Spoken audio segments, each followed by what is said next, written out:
Would you put your hands together and welcome our friend, Dr. Ben Carson.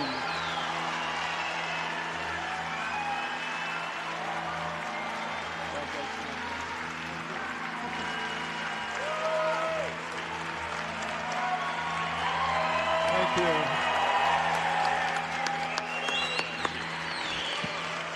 Thank you so much. Thank you. Well, I am absolutely delighted to be here. Thank you, Pastor Luke, for that wonderful introduction. Please be seated. I want to start with just a word of prayer. Kind Father in heaven, thank you so much for the freedom that we have to gather, assemble ourselves together, and worship you. And we ask that your Spirit would be here, and let the words that are spoken be your words, and let our hearts be receptive. In Jesus' name, amen. Have you ever thought about how wonderful it is that you are here in America? You know, I've been to 68 different countries. I lived overseas. And I can tell you, there is no place like America. It is a wonderful place. And all of those people who try to denigrate our country and talk about how evil we are and that we're systemically racist, what do they know? Obviously, not a lot. And they try to say that we're a horrible place because we had slavery. It makes us uniquely evil. But anybody who knows anything about world history knows that every civilization has had to deal with slavery. And if there's anything that's unique about us, it's the fact that we had so many people who were vehemently against it that we were willing to fight a civil war and lose a large portion of our population to get rid of the evil.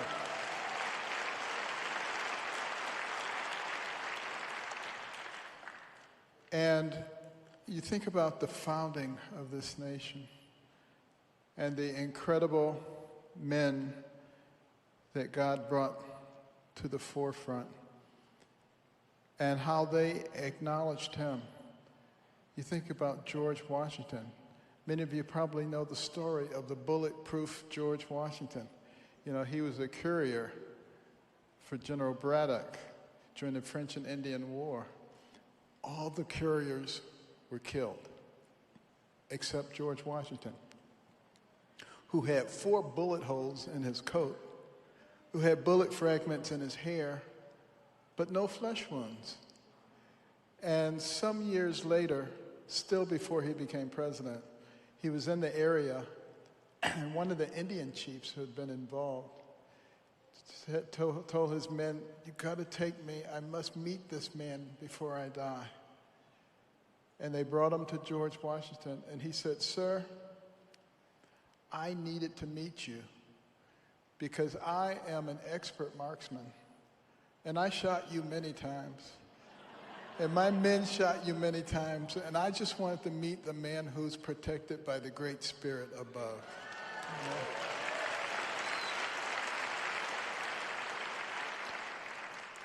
That story used to be in textbooks, history textbooks, before the woke people, they were around even back in those days, decided you had to take that out. As was the story of the Battle of Long Island, when George Washington's men, he has down to his last platoon, they were surrounded by land and by sea. And it looked like it was going to be the end of the Revolutionary War. Meteorological records demonstrate that that night, a thick, mysterious fog fell on the area. And it stayed there all night and into the next day, allowing George Washington and his men to escape. Now, some people say it's just a coincidence. It is not a coincidence. God has blessed our country, but he expects us to acknowledge him.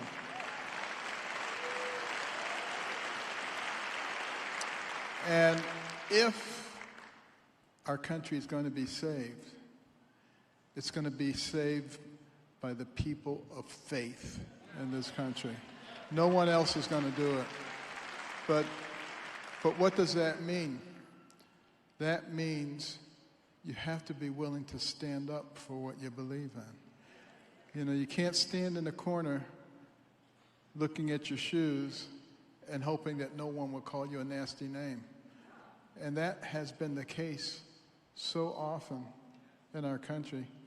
You know, there are a lot of good people in our country who think the right way, but they won't say anything. And, you know, I discovered how good the people were when I was running for president. First of all, I never wanted to run for president. If you had asked me if I was going to end up in politics when I was practicing, I would have said, you got to be crazy. There's no way I would do that.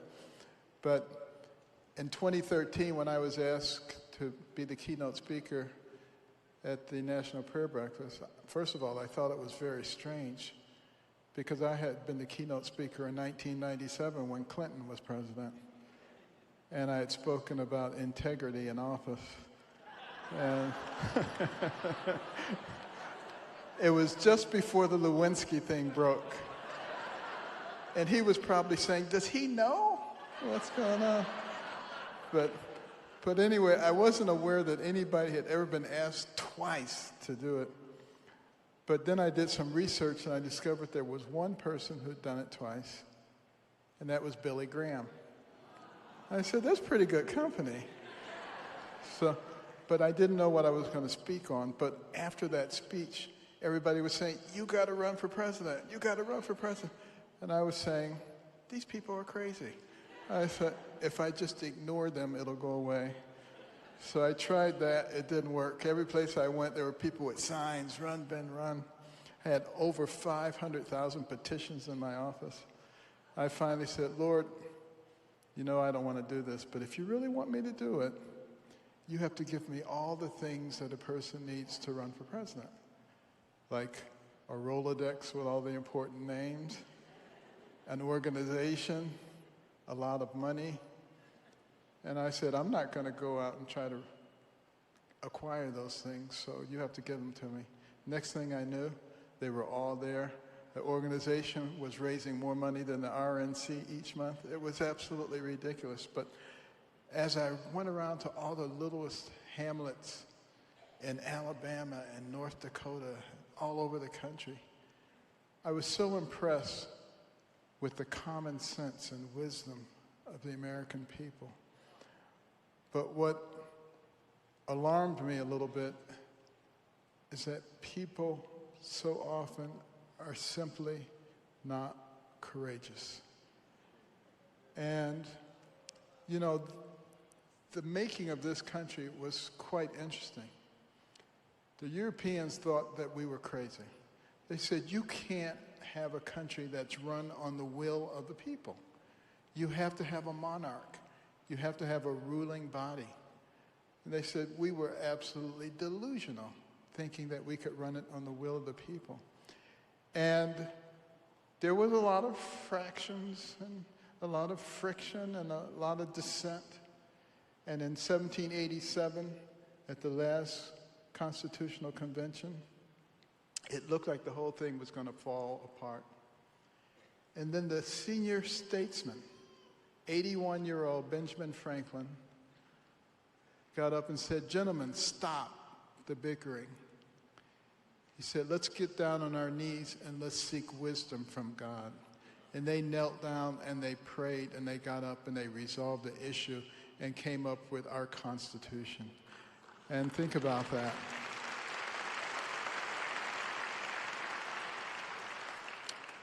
And Benjamin Franklin was asked as he exited the hall, sir, what do we have? A monarchy or a republic? And he famously said, a republic if we can keep it. If we can keep it. And that's the big issue right now. Can we keep this republic? And a place where there is freedom. A place that people came from all over the world so they could live the lives that they wanted, so that their dreams could be realized. Can we keep it? And some people say, well, we still have all the freedoms we've always had. Do we?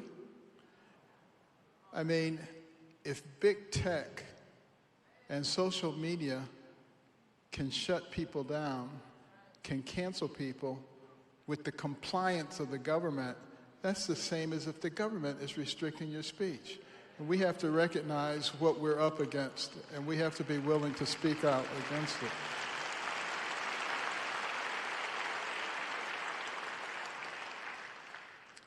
But all of that is going to require courage because it's such an important part of the American dream.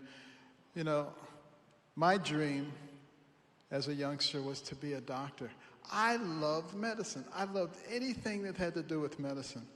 Those TV shows, Dr. Kildare, Dr. Casey, man, I was all over that stuff.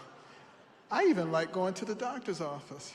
I mean, I would gladly have a shot just so I could smell the alcohol swabs. I mean, anything that had to do with medicine was something that I wanted to do. And the problem was I was a terrible student. I was probably the worst student you've ever seen. I remember once we had a math quiz, and I didn't do well with math because I had a basic philosophical disagreement with the math teacher who seemed to think you should know your timetables. And I said, they're printed on the back of the notebook. I can just look them up. Why do I need to know them? So I remember we had a math quiz, and you had to pass your paper to the person behind you. They would correct it, give it back to you. The teacher would call your name out loud, and you had to report your score out loud. Now, earlier that day during recess, we were having a big argument on the playground about who was the dumbest person in the school. And they agreed it was me. And somebody tried to extend the argument to who was the dumbest person in the world. And they agreed it was me. And I said, there are billions of people in the world. And they said, yep, and you're the dumbest one. So this was a problematic time for me because I had gotten a 0 on the exam, and she was going to call my name, and I was going to say 0, and everybody was going to laugh and say, we told you. So I started scheming. I said, I know what I'll do. When a teacher calls my name, I'll mumble. And the teacher will think I said one thing, the girl behind me will think I said something else. So when she called my name, I said, 9. And the teacher said, 9? You got 9 right? Oh, Benjamin, this is wonderful. I knew you could do it if you just put your mind to it. If you just, class, this is just wonderful. Benjamin has got 9. And finally, the girl behind me couldn't take it any longer. And she stood up and she said, he said none. Well, the kids were rolling in the aisles. And if I could have disappeared into thin air, never to be heard from again in the history of the world, I would gladly have done so. But I couldn't. So I had to sit there and act like it didn't bother me. But it did. It bothered me a lot. Not enough to make me study, but it bothered me a lot. But, I did have a way of getting back at the kids. I was very good at one thing in particular, and that was getting other people kicked out of class. I was an expert at that. Because I would study my classmates and figure out what made them really, really angry. And I would just irritate them until they were about to explode. But I wouldn't push the last button until we were in class and the teacher was nearby.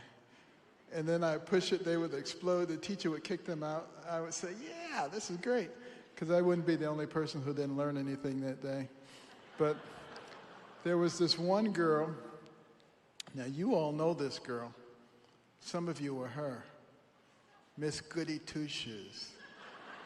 Everything perfect, pristine, on time, and everybody else looked like a total jerk. I said, wouldn't it be great to get her kicked out of class? There was a problem. She was cool, calm, collected. You could not get under her skin. But I was persistent. I studied, I finally figured out what it was that made her mad. She was boiling. I mean, the steam was coming out of her ear. She was about to pop. I didn't push the last button.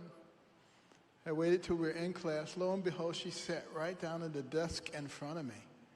I said, "The Lord is good." And as the teacher approached, I pushed the last button, irritated her, but she didn't explode. She just quietly turned around and said, "You and me on the playground at recess." So that didn't work out all that well. But, you know, the person who was most disappointed about my academic performance was my mother. And she was always saying, "Benjamin, you're much too smart to be bringing home grades like this." I brought them home anyway, but she was always saying that and being encouraging. And she finally concluded that the thing that really was important was reading. Because she noticed the homes that she cleaned, people had a lot of books and they read a lot. And so she imposed it on us. She said we had to read 2 books apiece from the Detroit Public Library every week and submit to her written book reports, which she couldn't read, but we didn't know that. You know, she put little check marks and highlights and underlines. And I really hated it at first. But you know, after a while, I really began to enjoy reading those books. I was reading about explorers and scientists and surgeons. And I began to understand, as I read about their lives, that the person who has the most to do with what happens to you in life is you. It's not somebody else. And, you know, I started really getting to the point where I never was without a book. And I went from the bottom of the class to the top of the class. Same students who were calling me dummy and laughing at me were now coming to me saying, "Hey, Benny, how do you work this problem?" And I would say, "Sit at my feet, youngster, while I instruct you." I was perhaps a little obnoxious, but it sure felt good to say that to those turkeys. But, you know, I had a complete change in the way that I thought. But think about this. We are made in the image of God. He has given us enormous mental capacity. The average human brain has billions and billions of neurons, hundreds of billions of interconnections. It remembers everything you've ever seen, everything you've ever heard. It can process more than 2 million bits of information in 1 second.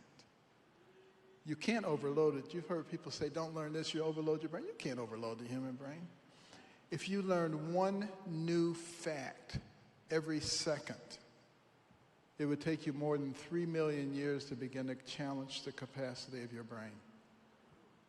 This is how we are made. So we shouldn't be thinking about what we can't do. You take a human brain and you put it next to an animal brain, let's say a dog. No offense to dog owners, okay? People get offended over everything these days. I'm not talking about dogs, okay? But if you look at the topography of that brain, it looks similar. Frontal lobes, parietal lobes, temporal lobes, occipital lobes, cerebellum, brainstem, midbrain. But the dog's midbrain is much better developed. What is the midbrain for? Reacting.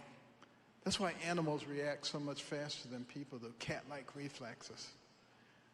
But the human being has a much better developed frontal lobe system. Those frontal lobes are for rational thought processing, extracting information from the past, integrating with information from the present, projecting it into the future. That's why we can do complex calculations. That's why we can strategize a year in advance, 5 years, 10 years, 20 years in advance. Animals can't do that. But think about this. There are those out there today who want us to act like animals. They teach our children that the most important determinant for what your life is going to be is the color of your skin. That's what critical race theory tells people. Act like an animal. Use your midbrain. Instead of using those frontal lobes to be able to do complex analysis. That's what Dr. Martin Luther King meant when he said he looks forward to the day when people are judged by the content of their character or frontal lobe function, not the color of their skin.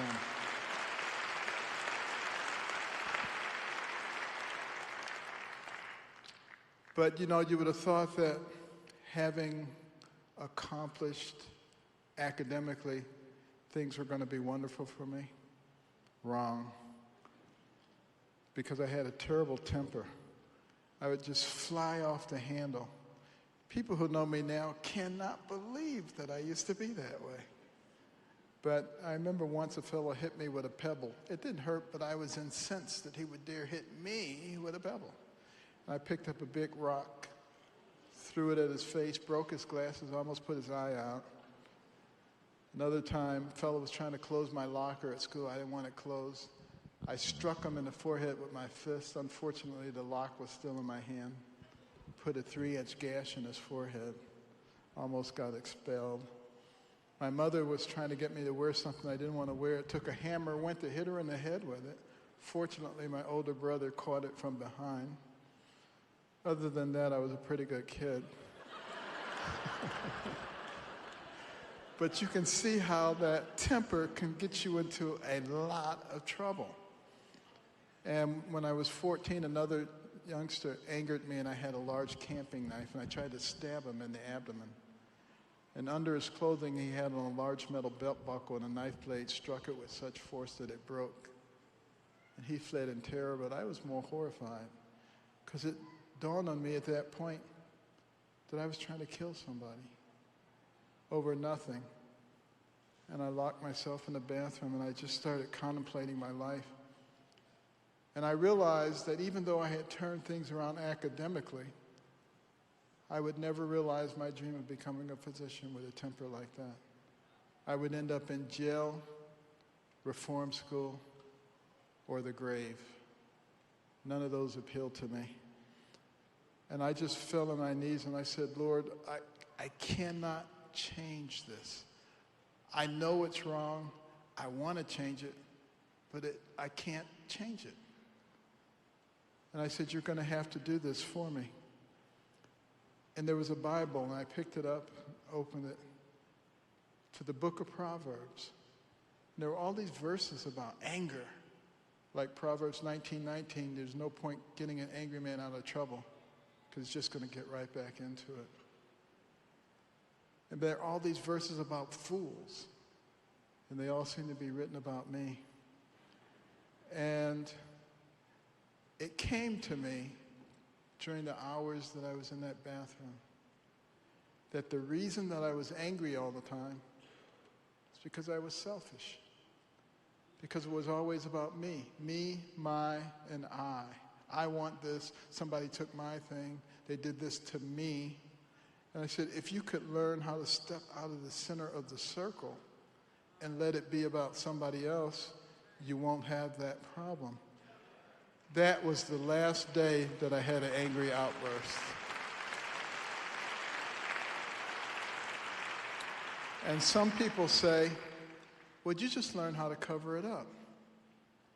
But it's not true. Because when God fixes a problem, he doesn't just do a paint job. He fixes it from the inside. And it makes a difference. And he can do that in all of our lives. We just have to trust him. Have faith in God. And what a difference it made in my medical career.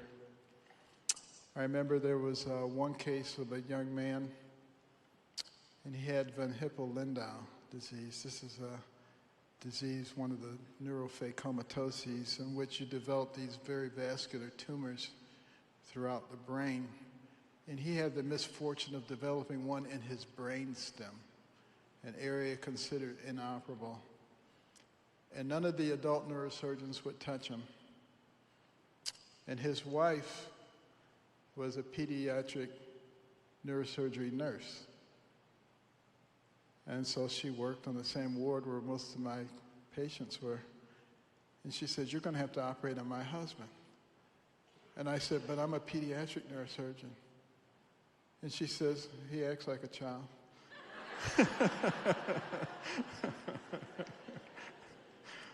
But she kept after me. And I said, "Okay, I'll go talk to him." And I said, "Craig, this is in the center of your pons."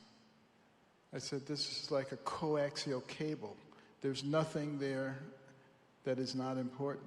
I said, "If I operate on this, there's at least a 50-50 chance that you will die on the table." And he said, "Doc, if you don't operate, there's a 100% chance that I'm going to die." I said, "That sounds pretty mature." And I took him to the operating room. There were all these vessels that had grown into the area. And it was very complex, but I found a little opening, an area that I could open on the brainstem and put in a little micro probe under the microscope and feel a consistency change. And I knew that was the edge of the tumor. I put in micro forceps, grabbed it, and start delivering it.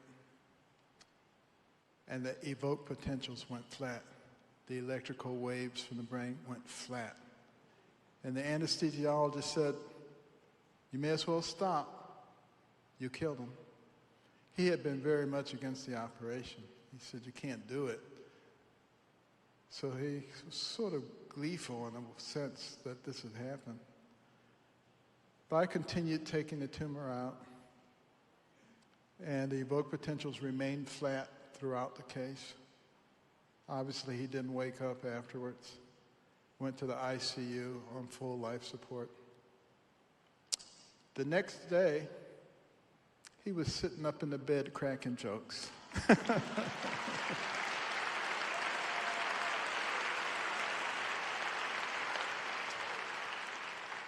He and his wife were people of great faith, and we had spent a lot of time praying about this. And you know, I say that to say that God is in control. It really doesn't matter what the situation looks like. And when we look at our nation right now, it looks pretty grim. But they say it's always darkest before the dawn. And sometimes it has to get pretty dark before people can actually see what is happening. What is happening to our great nation. And that's the reason that we started the American Cornerstone Institute. And, you know, that's how I got connected with Patriot Mobile and Glenn Story. Recognizing that our country was very much in trouble and that we couldn't just sit around and complain about it. We had to do something about it. So American Cornerstone focuses on those cornerstone principles that made this into a great nation. You know, we didn't become a great nation by accident, and it was not by coincidence. It was because there were certain values and principles that were important to us. First of all, being faith, our Judeo-Christian values that taught us how to relate to each other. Love your neighbor, not cancel your neighbor, not hate your neighbor if they have a different yard sign. Think about how important that is, that cohesion to a nation that is going to succeed. The cornerstone of liberty, being able to live the life that you want as long as it's not infringing upon someone else. The cornerstone of community. You know, in the early days, we had communities, 20 families, 50 families, 100 families, small communities, all over this country, frequently separated from any other community by 50 or 100 miles. Not only did they survive, but they thrived. Because they had different talents and skills, and they knew how to use them together for the good of the community so that it grew and coalesced and became a strong nation. and the cornerstone of life, respect for life from the womb to the tomb. And as we've grown away from that respect, we've grown away from respecting each other. You know, you see these mass shootings and things. Why is that happening now? It didn't used to happen so much before. Because we have a whole generation of people who are growing up not respecting the opinions of other people, not respecting the lives and the thoughts of other people. So it becomes easy to do things that we used to think unthinkable. And it's time that we start trying to change that. And that's why American Cornerstone popped up, and particularly the Little Patriots program, because our children are being indoctrinated. Can you imagine what it's like to be a little kid these days? You know, first of all, you know, until recently, they had to wear masks. You can't see people's facial expressions as they're talking to you. That's an important part of sociology and learning how to function in a society. And then you're told that you may be harboring some horrible disease. It may not affect you, but if you get too near your grandmother, it may kill her. Well, you know, grandmothers do get old and they do die. Now you got some kid feeling guilty about it. Think about how they must feel. And then if they're little white kids, they're told that they're oppressors. And their relatives are oppressors, and they make life difficult for everybody else. And if they're little black kids or minorities, they're victims.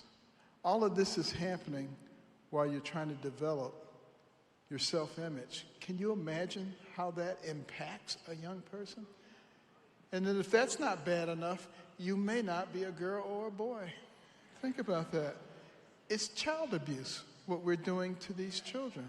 Childhood, you know?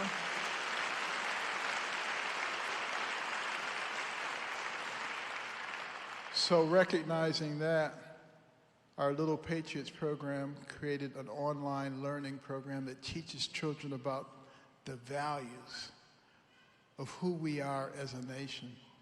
It has a guide called Liberty Eagle. Liberty Eagle has a left wing and a right wing. Can't fly with two right wings, can't fly with two left wings, can soar majestically with both wings. We've got to begin to teach our young people that we, the American people, are not each other's enemies. And we can't succumb to the purveyors of division and hatred.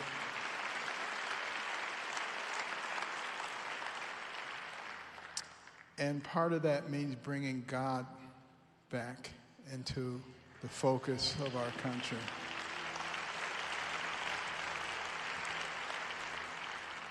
So our learning program has these beautiful cartoons, and we hired some of the best animators from Disney and Pixar and ABC Kids, non-woke illustrators, by the way.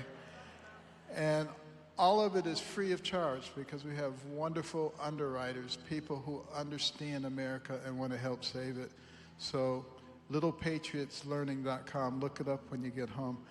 But we have got to be just as aggressive when it comes to teaching our children as those who are trying to indoctrinate them. The Bible says in Proverbs 22:6, train up a child in the way he should go, and when he's old, he'll not depart from it.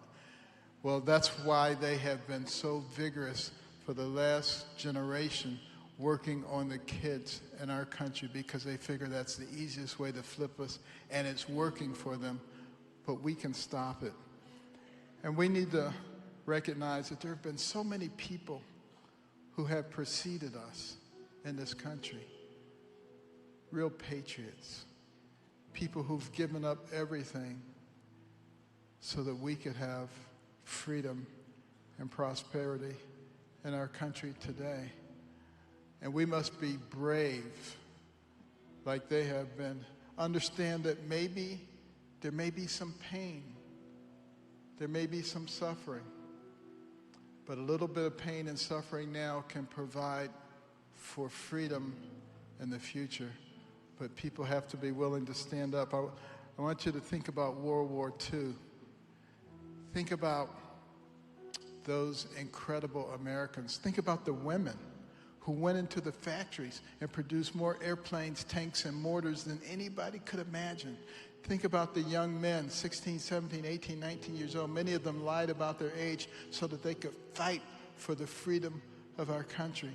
Think about D-Day as they approached the shores of Normandy, and they were being mowed down by machine gun fire. 100 dead bodies lying in the sand. 1,000 dead bodies lying in the sand. Were the others afraid? Did they turn back? Yes, they were afraid, but they didn't turn back. They stepped over the dead bodies, and they overwhelmed the Axis forces, knowing in many cases they would never see their homeland or their loved ones again. Why did they do it? Obviously not for themselves. They did it for you and me so that we could live in peace and freedom. And ladies and gentlemen, now it's our turn to do that for those who are coming after us.